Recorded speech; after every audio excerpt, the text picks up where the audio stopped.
When you load into Grounded for the first time, there's one thing that becomes immediately clear. You're small. Like really, really small. And the next thing that comes to your attention is the backyard is literally crawling with things that are trying to kill you. So the first thing you want to do is get a base camp established. A place to cook food, a place for a small storage, and a place to set your respawn just in case anything bad happens. And that's exactly what we're going to talk about today. Let's get into it. When you leave the initial spawn area, the first major landmark you're going to come across is a research station. This is going to be key to building your first base camp.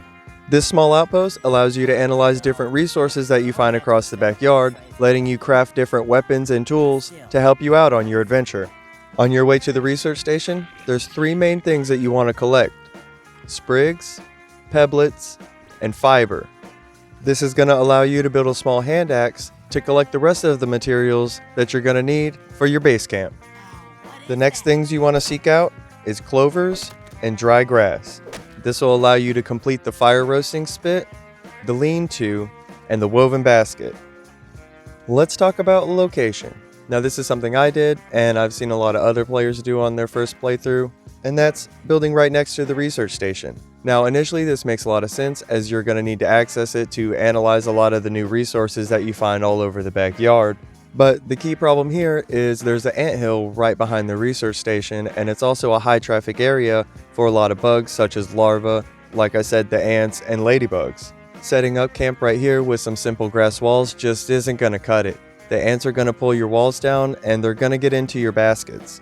The trick here is you're going to want to put your supplies up somewhere high where the bugs can't get to it. So, where's the best place to build a starter base, you ask? Yeah, that's right, I can hear you. And it's right here. Baseball Hill. And if you're not worried about aesthetics, then there's just enough room to put a lean-to, a fire roasting spit, and a couple small storage baskets. The baseball itself is big enough that the ants can't rock it to knock things out of your baskets, and it's high enough up off the ground that wolf spiders can't jump up and attack you. In other words, this is an early game, bug-free zone.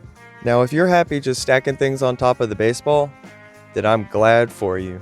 But for me, I would rather it look nice. Maybe do some floors and some walls, and get an early game outpost going right near spawn. To get access to scaffolding, stairs, and multiple levels, we're going to have to initiate the storyline.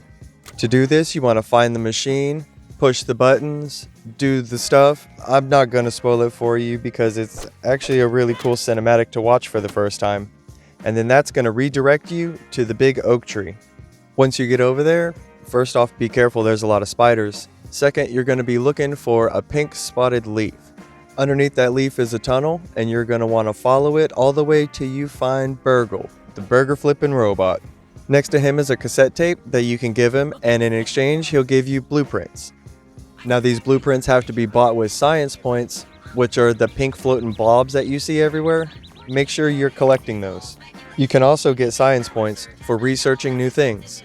Now that you have scaffolding and access to second stories, you can start to construct a proper outpost on top of the baseball. Not only will this be a great benefit in the early game, but late game as well. Say you die and you forgot to set your spawn point somewhere close, and you respawn at natural spawn. This will give you an outpost where you can already have things stored up: food, water, weapons, armor, etc. to get you set off in your journey to go recollect your backpack from the dangerous area you were in. If this video helped you out, leave it a like. And if you've got a crazy grounded build, I want to see it. So tag me in Twitter or Instagram. I'll leave a link in the pinned comment. And if you want to see me cover more things around grounded, let me know what you want to see down in the comments. You guys take it easy and be safe out there in the backyard. See you next time.